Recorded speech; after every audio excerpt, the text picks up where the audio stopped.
ಇವತ್ತು ಈ ಪತ್ರಿಕಾಗೋಷ್ಠಿಗೆ ಆಗಮಿಸಿರ್ತಕ್ಕಂಥ ಎಲ್ಲ ಪತ್ರಿಕಾ ಮಾಧ್ಯಮದವರಿಗೂ ಸ್ವಾಗತನ ಬಯಸ್ತಾ, ಏನು ಈಗ ಈ ಪತ್ರಿಕಾಗೋಷ್ಠಿನಲ್ಲಿ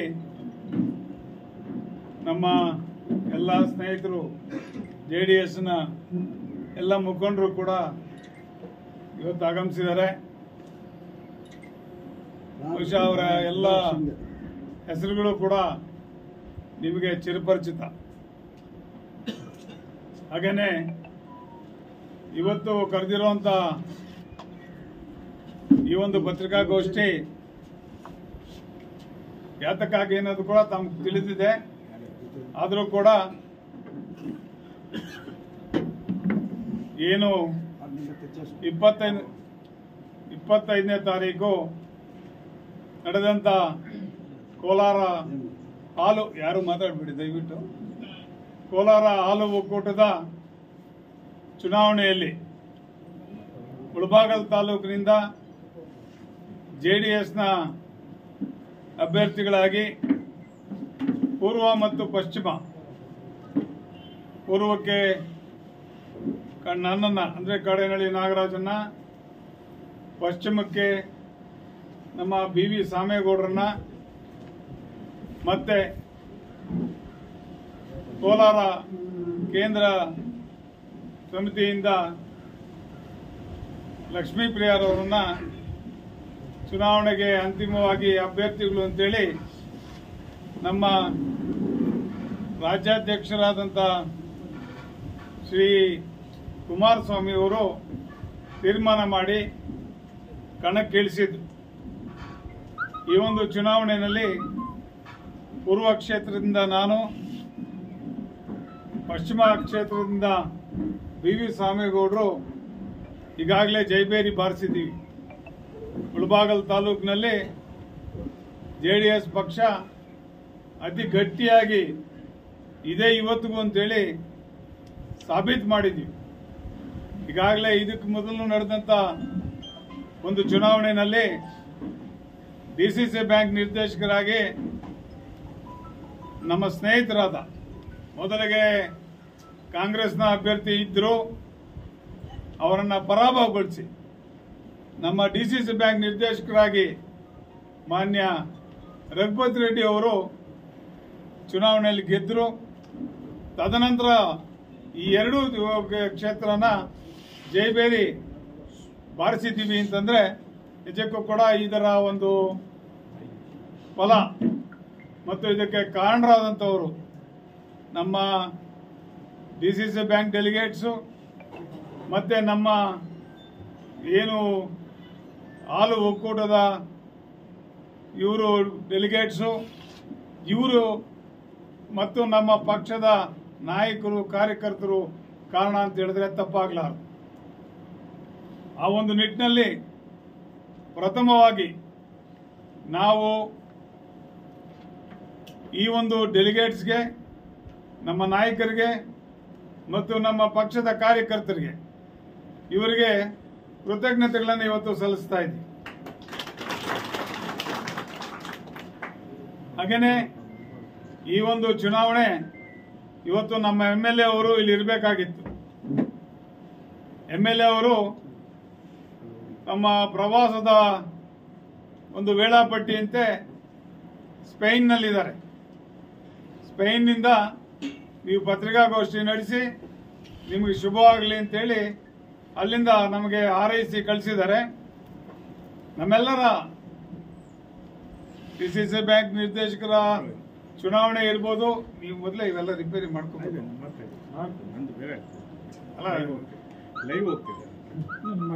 ಈ ನೆಟ್ ಪ್ರಾಬ್ಲಮ್ ಇದೆ. ಚುನಾವಣೆ ನಾವು ಜೈಬೇರಿ ಬಾರಿಸಲಿಕ್ಕೆ ಪ್ರಮುಖ ಕಾರಣ ಕೂಡ ನಮ್ಮ ಶಾಸಕರ ಅನುಪಸ್ಥಿತಿಯಲ್ಲಿ ಈ ಪತ್ರಿಕಾಗೋಷ್ಠಿ ನಡೆಸ್ತಾ ಇರೋದಕ್ಕೆ ಕಾರಣ ಏನು ಅಂತಂದ್ರೆ, ಈಗಾಗಲೇ ನಮ್ಮ ಪ್ರತಿಸ್ಪರ್ಧಿ ಪತ್ರಿಕಾಗೋಷ್ಠಿ ನಡೆಸಿದ್ರು. ಅದರ ವಿಚಾರವಾಗಿ ನಾವು ಮಾಡಲೇಬೇಕಾಗಿದೆ. ಶಾಸಕರು ಬಂದ ನಂತರ ಮತ್ತೆ ಇನ್ನೊಂದು ಪತ್ರಿಕಾಗೋಷ್ಠಿಯನ್ನು ನಾವು ಮಾಡ್ತೀವಿ. ನಮ್ಮ ಶಾಸಕರು ಯಾವುದೇ ಚುನಾವಣೆ ಇರಲಿ, ಸಣ್ಣದಿರಲಿ ದೊಡ್ಡದಿರಲಿ, ಗಂಭೀರವಾಗಿ ತಗೊಂಡು ಅತಿ ಹೆಚ್ಚಿನ ಮುತುವರ್ಜಿ ವಹಿಸಿ ಗೆಲ್ಸ್ಕೊಂಡು ಬರ್ತಾ ಇದ್ದಾರೆ. ಡಿಸಿಸಿ ಬ್ಯಾಂಕ್ ಚುನಾವಣೆಯಲ್ಲಿ ಬಹಳ ಸೀರಿಯಸ್ ಆಗಿ ತಗೊಂಡಿದ್ರು. ಕೋಮಲ್ ಚುನಾವಣೆಯಲ್ಲೂ ಕೂಡ ಬಹಳ ಸೀರಿಯಸ್ ಆಗಿ ತಗೊಂಡಿದ್ರು. ಹಾಗಾಗಿ ಏನು ಗೆಲುವಿಗೆ ತಮ್ಮ ಪೂರ್ತಿ ಸಮರ್ಪಣೆಯನ್ನ ಅರ್ಪಿಸಿಕೊಂಡಿದ್ರು, ಶಾಸಕರಿಗೂ ಕೂಡ ನಾವು ನಮ್ಮ ಪರವಾಗಿ ಕೃತಜ್ಞತೆಗಳನ್ನ ಸಲ್ಲಿಸ್ತಾ ಇದ್ದೀವಿ. ಮತ್ತೆ ನಮ್ಮ ಶಾಸಕರು ಹಾಗೂ ನಮ್ಮ ಮುಖಂಡರೆಲ್ಲ ಸೇರಿ ಈ ಒಂದು ಚುನಾವಣೆಗೆ ನಮ್ಮ ಆನಂದ್ ರೆಡ್ಡಿ ಅವರನ್ನ ಮುಖ್ಯ ಇದನ್ನ ಮಾಡಿದ್ರು.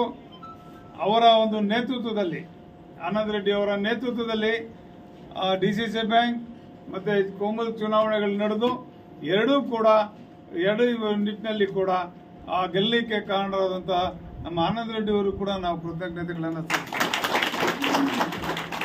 ಮತ್ತೆ ನಮ್ಮ ರಘುಪತ್ ರೆಡ್ಡಿ ಅವರು, ಮುರಳಿ ಅವರು, ಮತ್ತೆ ನಮ್ಮ ಶಂಕರಪ್ಪನವರು, ನಮ್ಮ ಬೇವಳ್ಳಿ ಶಂಕರ್ ಅವರು, ಅದರಲ್ಲಿ ನಮ್ಮ ಶ್ರೀನಿವಾಸ ರೆಡ್ಡಿ ಅವರು, ಎರಡೂ ಕ್ಷೇತ್ರದ ಜವಾಬ್ದಾರಿಯನ್ನ ತಗೊಂಡು ಶ್ರೀನಿವಾಸ ರೆಡ್ಡಿ ಅವರು, ನಮ್ಮ ಸಾಮೇಗೌಡರು ಬಿಡಿ ಕ್ಯಾಂಡಿಡೇಟ್, ನಾವಿಬ್ಬರು ಕ್ಯಾಂಡಿಡೇಟ್ಸು, ಅದರಿಂದ ನಾವು ಮಾಡಲೇಬೇಕು.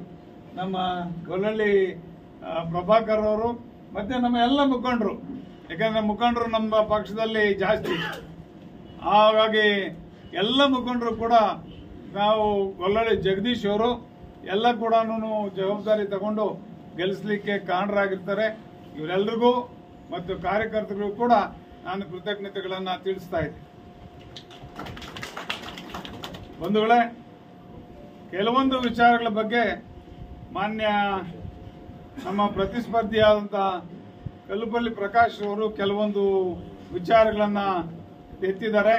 ಅದರ ಬಗ್ಗೆ ತಮಗೆ ಸ್ಪಷ್ಟೀಕರಣ ಕೊಡೋದಕ್ಕೆ ಇಚ್ಛೆ ಪಡ್ತಾ ಇದ್ದೀನಿ. ಮೊದಲನೇದಾಗಿ ಏನು ಅಂತಂದ್ರೆ, ನಾನು ಈಗಾಗಲೇ ಇದು 4ನೇ ಬಾರಿ ನಿರ್ದೇಶನ ಆಗಿರ್ತಕ್ಕಂಥದ್ದು, ಹೊಸದಾಗಿ ನಾನು ನಿರ್ದೇಶನ ಆಗ್ತಾ ಇಲ್ಲ. ಪೂರ್ತಿ ಮುಳಬಾಗಲ್ ತಾಲೂಕು ಒಂದಾಗಿದ್ದಾಗ ನಾನು ನಿರ್ದೇಶಕನಾಗಿ ಕೆಲಸ ಮಾಡಿದಂಥವ್ರು.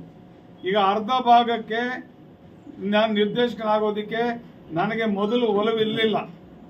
ಆದರೆ ಏನು ಒಂದು ಕೂಟ ಕಟ್ಕೊಂಡು ಷಡ್ಯಂತ್ರ ಮಾಡಿ ನನ್ನನ್ನು ಶತಾಯ ಗತಾಯ ಸೋಲಿಸಲೇಬೇಕು ಅಥವಾ ನಾನು ನಿಂತ್ಕೋಬಾರ್ದು ಅನ್ನೋ ಒಂದು ದೃಷ್ಟಿನ ಇಟ್ಕೊಂಡು ಮಾನ್ಯ ಶಾಸಕರಾದಂಥ ನಂಜೇಗೌಡರು, ಕೊತ್ತೂರು ಮಂಜುನಾಥ್ ಅವರು, ಕೋಲಾರ ಶಾಸಕರು ಇವರು, ಕೊತ್ತೂರು ಮಂಜುನಾಥ್ ಅವರು ಮತ್ತೆ ಅನಿಲ್ ಕುಮಾರ್ ಅವರು, ಇದರ ಜೊತೆಗೆ ದಿವಂಗತ ನೀಲಕಂಠೇಗೌಡರು, ಇವರೆಲ್ಲ ಕೂಡ ಕ್ಷೇತ್ರನ ಚಿತ್ರ ಮಾಡಿದ್ರು.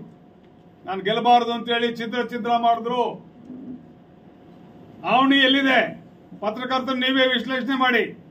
ಆವಣಿ ಎಲ್ಲಿದೆ, ಬಲ್ಲ ಎಲ್ಲಿದೆ, ಅದನ್ನ ತೆಗೆದು ಹೆಬ್ಡಿಗೆ ಹಾಕ್ತಾರೆ. ಇಲ್ಲೆಲ್ಲಿದೆ, ತಿಮ್ರಾವತ್ನಹಳ್ಳಿ ಎಲ್ಲಿದೆ, ಇದೆಲ್ಲಿದೆ, ಮಲ್ನಾಯಕನಹಳ್ಳಿ ಎಲ್ಲಿದೆ, ಅದನ್ನ ತೆಗೆದು ಆಗ್ರಕ್ಕೆ ಹಾಕ್ತಾರೆ. ಯಾಕೆ ಕಣ್ ಕಾಣಲ್ವಾ ನೀವು ಇವ್ರಿಗೇನು ಏನ್ ಬಂದಿದೆ ರೋಗ? ಯಾಕೆ ಆ ರೀತಿ ತಾರತಮ್ಯ ಮಾಡಿದ್ರು? ಈ ತಾರತಮ್ಯ ಮಾಡಿ ಶತಾಯ ಗತಾಯ ನಾಗರಾಜನ್ನ ಸೋಲಿಸಬೇಕು ಅನ್ನೋ ಒಂದು ತೀರ್ಮಾನ ಮಾಡಿದ್ರು. ಯಾವಾಗ ತೀರ್ಮಾನ ಮಾಡಿದ್ರೋ ಆವಾಗ ನಾನು ಚುನಾವಣೆಗೆ ನಿಂತ್ಕೋಬೇಕು ಅನ್ನೋ, ಸ್ಪರ್ಧೆನೆ ಮಾಡಬಾರ್ದು ಅಂತ ಆಗ ನಾನು ತೀರ್ಮಾನ ತಗೊಂಡೆ.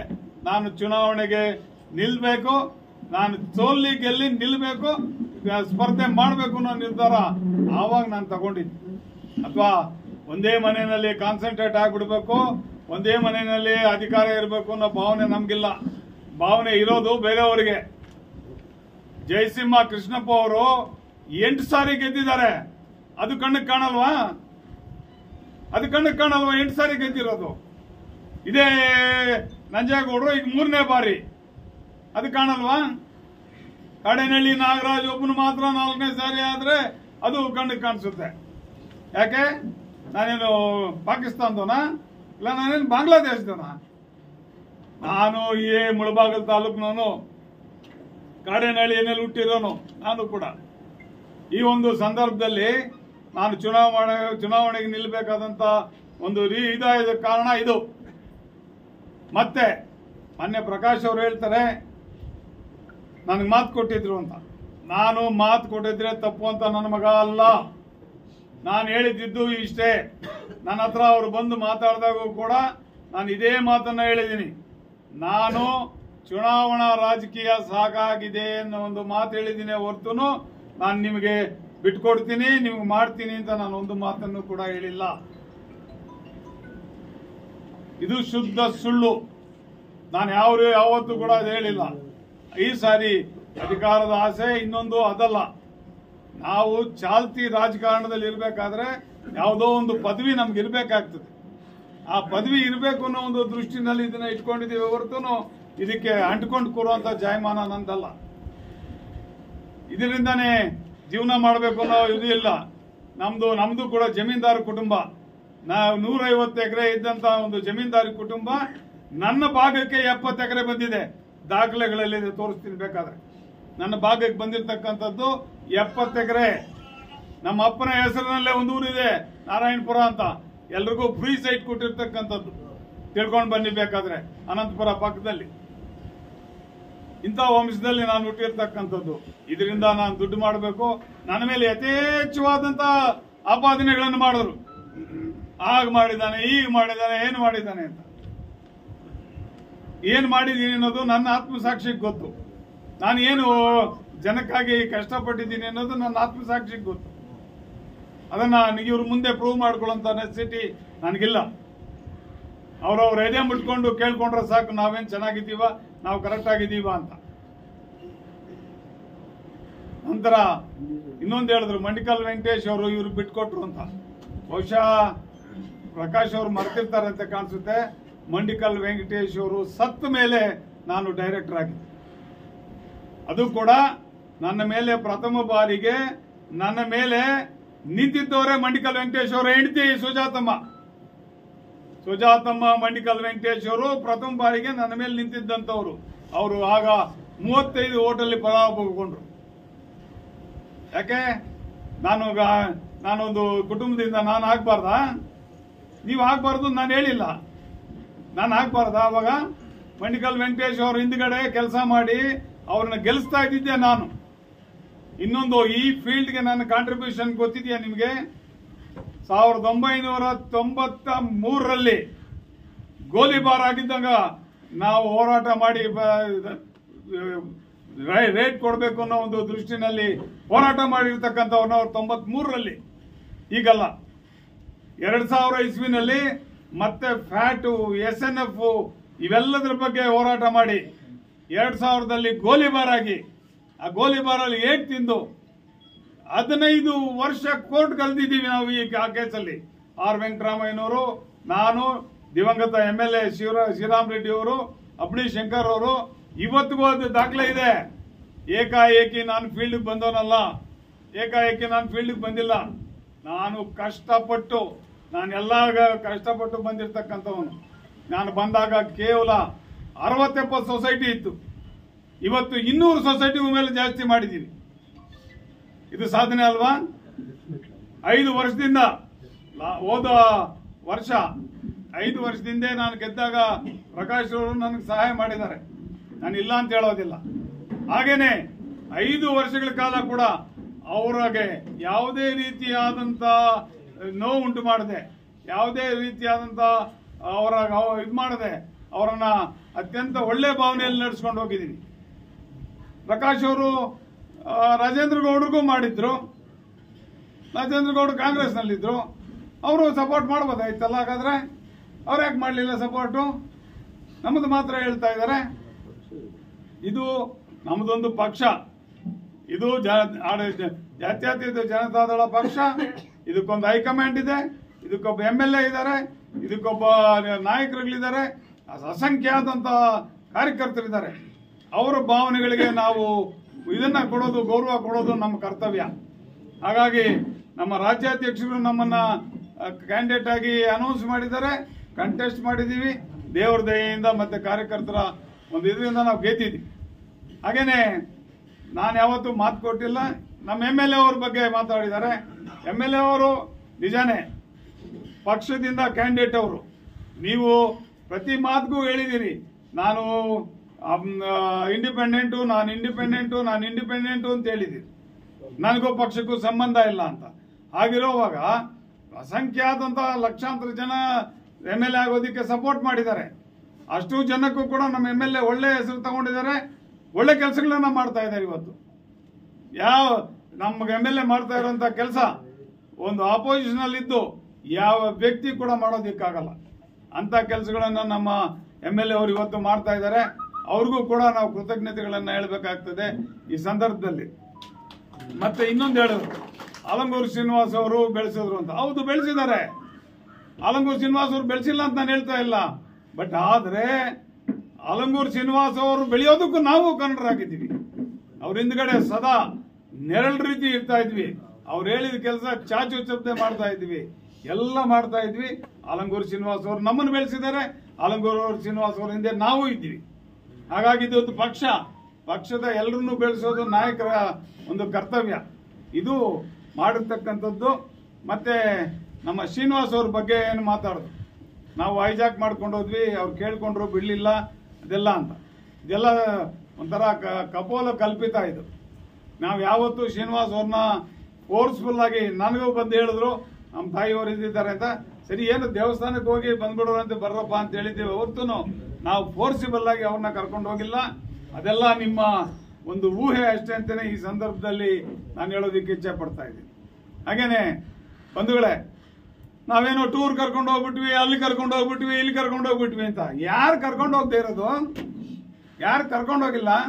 ನಿಮ್ಮ ನಂಜೇಗೌಡರು, ನಿಮ್ಮ ಇನ್ನೊಬ್ರು ಎಲ್ಲಾನು ಬಸ್ಗಳೇ ತಂದು ಇಳಿಸ್ತಾ ಇದ್ರು. ಅದು ಕಣ್ಣು ಕಾಣಿಸಲ್ವಾ?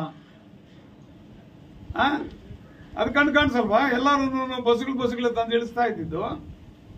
ನಾವು ಟೂರ್ ಕರ್ಕೊಂಡು ಹೋಗಿರ್ಲಿಲ್ಲ.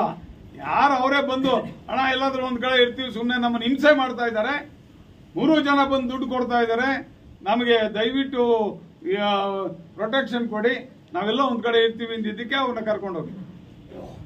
ನಾವು ನಿಮ್ ತರ ನೋಟ್ಗಳು ಕೊಟ್ಟು, ಚಿಲ್ಲರೆ ಕೊಟ್ಟು, ಎಲ್ಲಾನು ಇವುಗಳಲ್ಲಿಟ್ಟು ಎಲ್ಲ ನಾವು ಮಾಡಿಲ್ಲ. ನಾವು ಯಾವತ್ತೂ ಕೂಡ ಆ ಚಿಲ್ಲರೆ ಇಡೋದು, ನೋಟುಗಳಿಡೋದು ಇದು ಒಳ್ಳೇದಾ? ಪ್ರಭುತ್ವದಲ್ಲಿ ಇದೇ ಒಳ್ಳೇದಾ? ಇನ್ನೊಬ್ಬ ಸ್ನೇಹಿತರು ಹೇಳ್ತಾರಂತೆ ಧರ್ಮ ಧರ್ಮ ಧರ್ಮ ಅಂತ.